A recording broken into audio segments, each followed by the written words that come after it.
Ndipereka moyo kwa mbuye yanganu, manja wachitetu, chifuniro chanucho, mulitsuke ine mtimambo, mwazi wa mbuye Yesuyo. Kwanu mbuyanga nidziperekade, kwanu nthawi zonsezo. Ndipereka chikondi pamapazi anuwo, munditenge ndisene ndikhale wanuyo, mulitsuke ine mtimambo, mwazi wa mbuye Yesuyo. Kwanu mbuyanga ndidziperekadi, kwanu nthawi zonsezo. Ndikulandireni okondedwa konse kumene muli, mukhale omasuka pa msonkhano wa chitsitsimutso. Okondedwa omvera konse kumene muli, mwalandiridwa. Kwa amene mukutimvera kuchokera ku Malawi, Blantyre, Lilongwe, Zuzu, nonse mwalandiridwa ku msonkhano umenewu. Amene mukutimvera kuchokera ku Zambia, South Africa, ku Durban, Johannesburg, Cape Town, UK, Ghana, komanso madera osiyanasiyana, nonse ndithu mwalandiridwa ku msonkhano umenewu. Ndi chitengereko cha mwayi kufuna kuthokoza mpingo wa Mpesa Malawi Durban, umene uli mu KZN conference. Ambuye akudalitseni chifukwa cha chikonzero chabwino chimene inu mwachikonza chokhala ndi msonkhano umenewu. Nonse azitsogoleri amene munali ndi nthawi yabwino kuphatikizapo abusa tu Pastor Ngwira, mukuthokozedwa ndithu mwapaderadera chifukwa chokonza msonkhano umenewu. Ambuye akudalitseni koposa. Mu tsiku la lero tichita ndi Yesaya chapter 4 verse ya 1. Yesaya chapter 4 verse ya 1 akunena kuti, ndipo akazi asanu ndi awiri adzagwira mwamuna mmodzi tsiku limenelo, nati ife tidzadya chakudya chathu ndi kuvala zovala zathu, koma titchedwe dzina lako chotsa chitonzo chathu. Mutu wa utumiki wanga madzulo uno ndautchula kunena kuti kufuna kutchedwa. Tipemphere.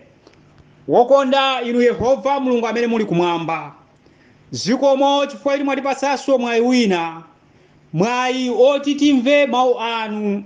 Yehova, choyambirira tikupemphani kuti mutikhululukire mphulupulu zathu. Ndife anthu osayenera pamaso panu, amene mayendedwe athu, machitidwe athu siwoyenera pamaso panu. Yehova Mulungu wathu, mu nyengo iyi tikupemphani kuti mutikhululukire ndi kutisendeza chifupi ndi inu. Lolani Yehova kutilankhula, lolani Yehova kutichenjeza, lolani Yehova kutidzudzula, ndipo miyoyo yathu pamene mutichenjeza ndi kutidzudzula, lolani kuti tikachite chifuniro chanu. Tithandizeni kuchita bwino, kuti pamene inu mukukadza tikakhale amodzi mwa anthu opulumutsidwa, ndipo tikayimbe hosana kuti tapulumutsidwa ife kudzera mu utumiki umene tinawumva mu tsiku la lero. Ambuye khala nafeni, Ambuye titsogolereni mpaka kufikira kumapeto kwa msonkhano wathu. Tapemphera izi kudzera mu dzina la mwana wanu Yesu Khristu Ambuye wathu. Amen. Mutu wa utumiki wanga ndafotokoza kale kunena kuti kufuna kutchedwa. Buku limene tawerenga, buku la Yesaya chapter 4, akuti fotokozera za kanthu kena akutifotokozera za akazi ndi akunena kuti akazi asanu ndi awiri, akazi 7. Yesaya akuona, akuuzidwa, akufotokozeredwa kuti afotokoze kwa anthu za nkhani iyi imene iye amaonetseredwa ndi Mulungu za akazi 7, akazi asanu ndi awiri. Ndiye akufotokoza kunena kuti akazi asanu ndi awiri amenewa mu tsiku limenelo adzagwira mamuna mmodzi. Ndiye akadzagwira mamuna mmodzi adzalankhula mawu kuti ife tidzadya zakudya zathu, tidzavala zovala zathu, koma chimene ife tikufuna ndi kuchotsa chitonzo. Okondedwa, ndimayiyang'ana bwinobwino nkhaniyi ndikuona mmene maukwati amayenera kukhalira. Nthawi zonse maukwati osiyanasiyana a maiko osiyanasiyana, monga mmene zinthu zidakonzedwera, timaona kunena kuti mamuna akakwatira mkazi ndiye kuti mamuna amakhala ndi responsibility kapena kuti amakhala ndi udindo osamalira mkazi wake. Ndiyeno mamuna akakwatira mkazi ndi mamuna amene amakhala ndi udindo ogulira zovala mkazi wake, ndi mamuna amene amakhala ndi udindo ogula chakudya choti mkazi wake azidya, ndi mamuna amene amakhala ndi udindo osamalira banja lake pa china chilichonse, kaya kusamalira ana pamudzipo kapena kuti pa khomopo. Mamuna ndi amene amakhala ndi responsibility yonse imeneyi. Komano apapa tikuona chinthu china chosemphana ndi zimene zimachitika. Tikuona chinthu china chimene chili chachilendo kwambiri, chimene Yesaya akuchifotokoza mu buku la chapter 4 verse 1. Akufotokoza choyamba kunena kuti akazi asanu ndi awiri, akazi 7, kumene akupita akukagwira mamuna mmodzi koma akazi ambiri. Tikamaona buku lopatulika kuchokera ku Genesis chapter 2, timapeza kunena kuti Mulungu adampatsa Adamu mkazi mmodzi yekha, Hava. Chotero tikamawerenganso ku buku la Timoteyo timamva akunena kuti mdindo ayenera kukhala okhulupirika ndi kukhala naye mkazi mmodzi. Chotero munthu adapangidwa ndi kukhala ndi mkazi mmodzi. Koma apa tikuona chodabwitsa chimene chikuchitika ndiye chonena kuti akazi okwanira 7 akuthamanga kuti mu tsiku limenelo ndi kugwira mamuna mmodzi ndi kumuwuza kunena kuti akhale mamuna wawo. Komano chodabwitsanso china chimene chikuchitika ndi chonena kuti akaziwa akupereka lamulo, akufotokoza kunena kuti responsibility kapena kuti udindo wonse tiutenga ndifeyo.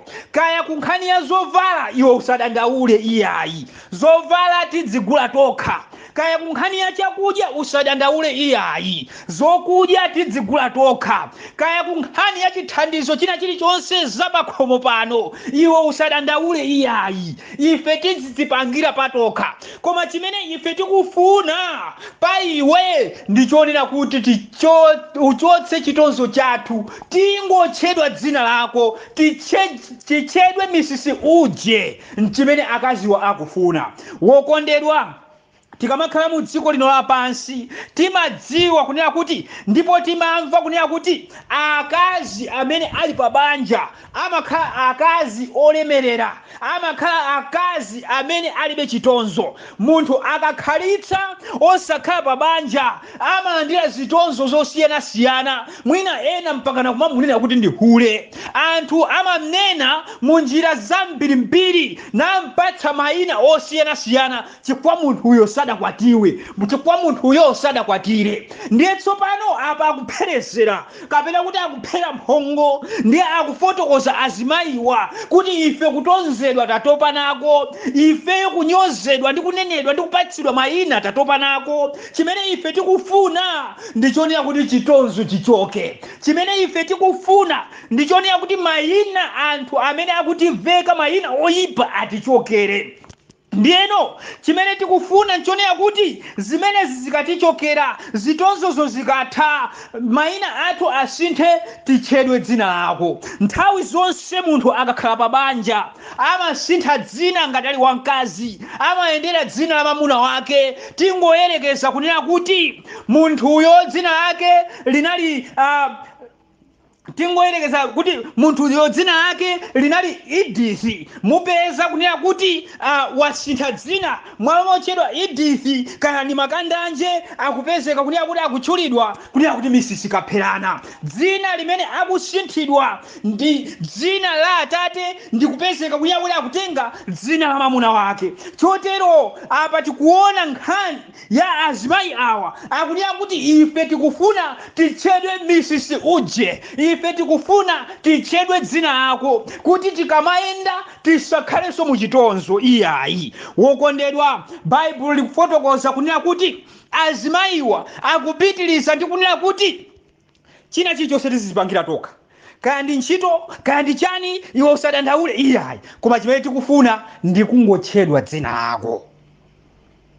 Wokondedwa, ndimayiyang'ana nkhaniyi. Yesaya adalemba kwambiri zokhuzana ndi maulosi. Uyu anali mneneri wamkulu amene amalosera zinthu. Ndiye tikamayang'ana nkhani ya akazi, tikamayang'ana nkhani ya mkazi mu buku lopatulika, tipeza kunena kuti mkazi amatanthauza mpingo. Tikawerenga buku lathu la Timoteyo akutifotokozera kumeneku kunena kuti mkazi amayimirira mpingo. Chotero tikuona kunena kuti apa akufotokoza kunena kuti akazi asanu ndi awiri akugwira mpingo, akuyimirira mpingo, akugwira mu mamuna mmodzi. Tikamatenga nkhani ya mamuna, tikatenga buku lopatulika, tipeza kuti mamuna ndiye Yesu Khristu. Wokondedwa, ndiye tikuona kunena kuti mipingo iyi ikugwira Yesu Khristu ndi kumutenga Yesu Khristu kuti atchedwe a Khristu, koma zochitika zawo zikhale zawo zimene iwo amachita. Wokondedwa, tikuona nkhani iyi ndikuliyang'ana dziko lero mmene likuyendera, tikupeza kunena kuti anthu ambiri akulowa mu mpingo ndi kumachita zifuniro zawo, sosachita chifuniro cha Yehova Mulungu wakumwamba. Pamene Yesu Khristu adakhazikisa mpingo, pamene Mulungu adakhazikisa mpingo, adakhazikisa malamulo osiyanasiyana oti mpingo udziyendera, adakhazikitsa malamulo osiyanasiyana oti munthu adziyendera. Komano tikuona kunena kuti monga mmene akutifotokozera apa, akutifotokozera kutionetsera kunena kuti anthu kapena kuti mipingo ya ambiri ikungofuna kutchedwa dzina la Yesu, koma zochita zawo akufuna kumapanga zawo, cholinga angotchedwa dzina la Yesu. Wokondedwa, ndimayiyang'ana nkhani, ndikuyang'ana dziko mmene likuyendera lero, ndikuyang'ana dziko mmene linkayendera kale. Ndimaonadi kuti Yesaya adali kuloseradi zinthu zimene zikuchitika mu nyengo ino. Wokondedwa, tikayang'ana mbuyomu matchalichi adalipo ochepa kwambiri. Tikayang'ana lero tipeza kunena kuti matchalichi alipo ochuluka zedi. Pafupifupi wina aliyense amapita kukachitsi kukapembedza. Komano ngakhale izi zili choncho, tipeza kunena kuti uchimo ndi pamenenso ukunkirankira poyipa, ponyansisitsa. Dziko lafika pena pake, anthu amene akuchita zoyipa, anthu amene tikuchita zolakwika, sikuti ndi anthu amene sitikupita kukachisi ayi. Mudzapeza kunena kuti anthu amene tikuchita zolakwika ndi anthu amene tikupita kukachisi nthawi ndi nthawi. Lero kuti mukayang'ane anthu amene akugwira anzawo ndi kumakayika m'makontena, nkumakagulitsa madera osiyanasiyana, anthu amene akugwira anzawo ndi kumawapha, ndi kumawakhwimira, kapena kunena kuti ndikumagulitsa ziwalo. Mupeza kunena kuti mupite kaya ndi Sunday, mukapeza akupita kukachisi akuti ndi born again.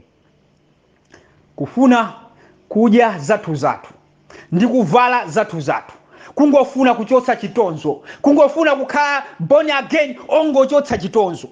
tsiku la sabata likakwana ulendo wa kukachisi kukapembedza nkumaoneka ngati akhristu ongofuna kutchedwa kuti akhristu koma zochitika zili zosakhala za chikhristu ayi kufuna kupanga zathu. Okondedwa, nthawi ina ndinapitapo kutchalichi china, nditapita kutchalichi china kudapezeka kunena kuti abusa ena ananyamuka kumeneko mpaka kupasidwa mbali kuti akatengerawo mbali kutsogolo, koma kuyang'ana mmutumo ameta zosakhala bwino, kuyang'ana mmutumo apotapota tsitsi, koma akuti ndi abusa. Cholinga chawo nchonena kuti kungofuna kutchedwa mkhristu koma kumafuna kuchita zathu, osafuna kuchita zimene Yehova Mulungu wakumwamba akufuna kuti tichite. Koma chimene chikufunika okondedwa nchonena kuti Mulungu akufuna tichite chifuniro chake, osati tichite chifuniro chathu, osati tichipanga zimene ife tikufuna iyayi.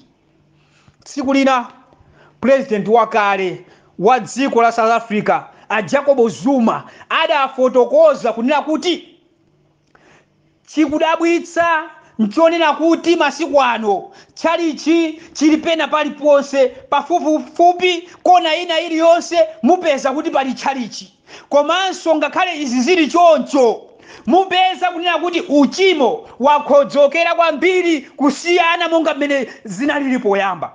Pafupifupi wina aliyense akupita kukachisi kukapembedza, komanso pafupifupi wina aliyense sakuchita bwino pamaso pa Yehova Mulungu wakumwamba.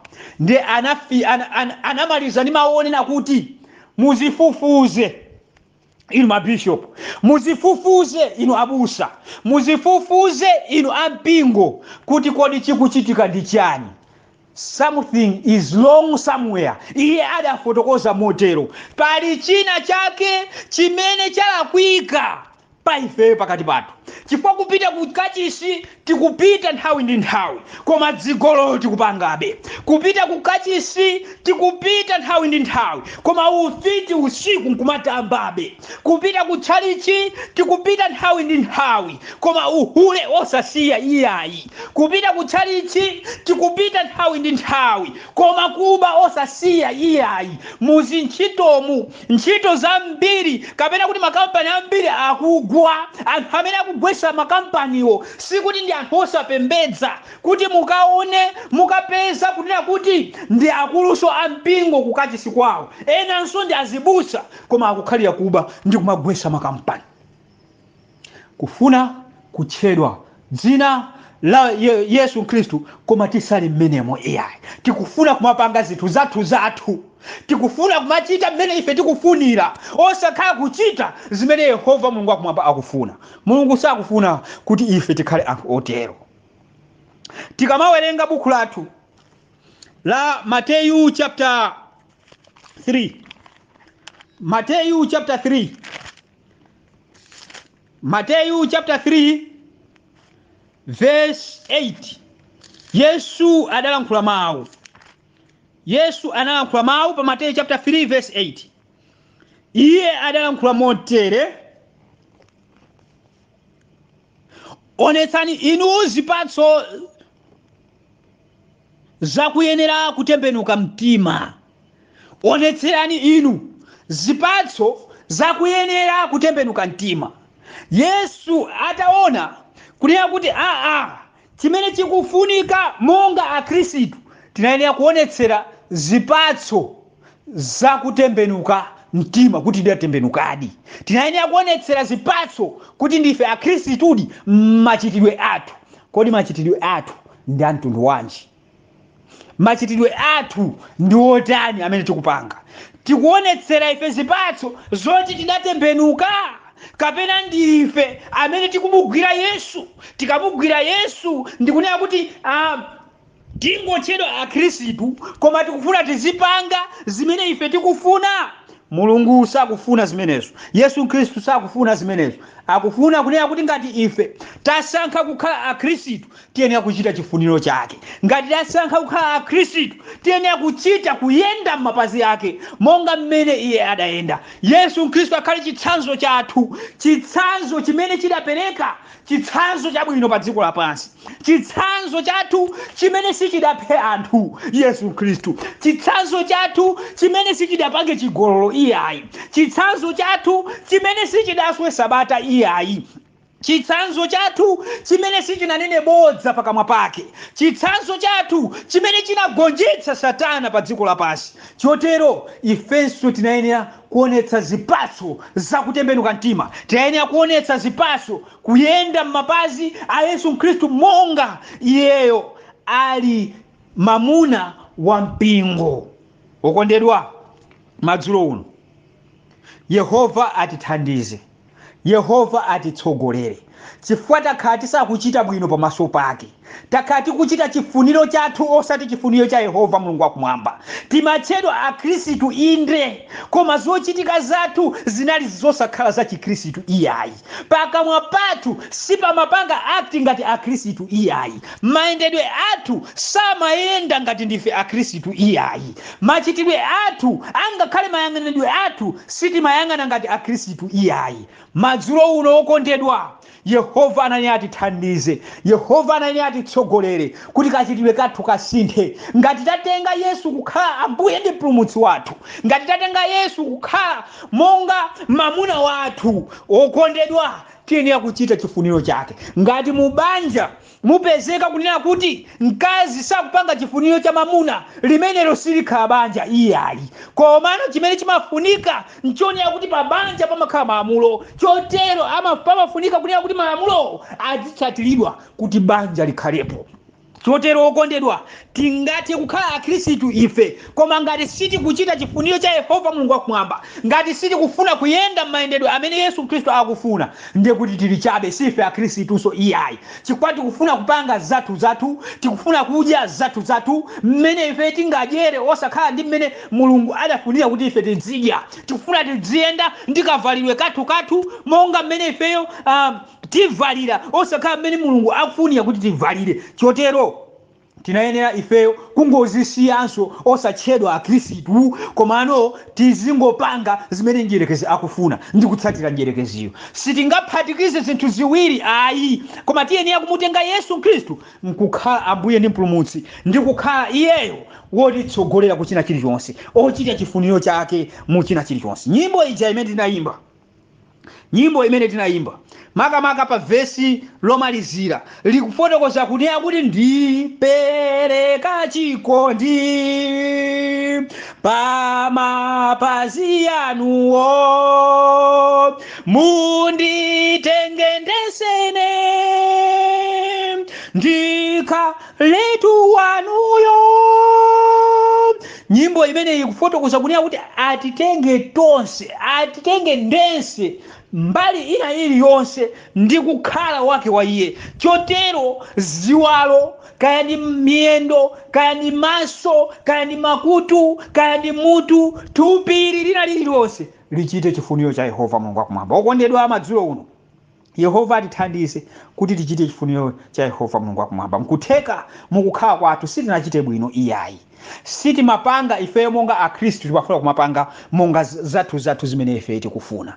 Madzulo uno pamene tadzudzulidwa, pamene tayankhulidwa, pamene Mulungu watilankhula kudzera mawu amenewa, tiyeni tsopano tikayambe kuyenda ndi kuchita chifuniro chake. Ambuye atithandize pamene tikusintha machitidwe athu, pamene tikufuna kuchita chifuniro chake, pamene tikufuna kuyenda monga mmene iye adayenda, pamene tikufuna kutchedwa akhristu kapena kuti akhristu, tiyenera kuchitanso chifuniro cha mkhristuyo. Okondedwa, madzulo uno Yehova atithangate, Yehova atitsogolere, Yehova atithandize ndi kutisintha moyowu. Tipemphere.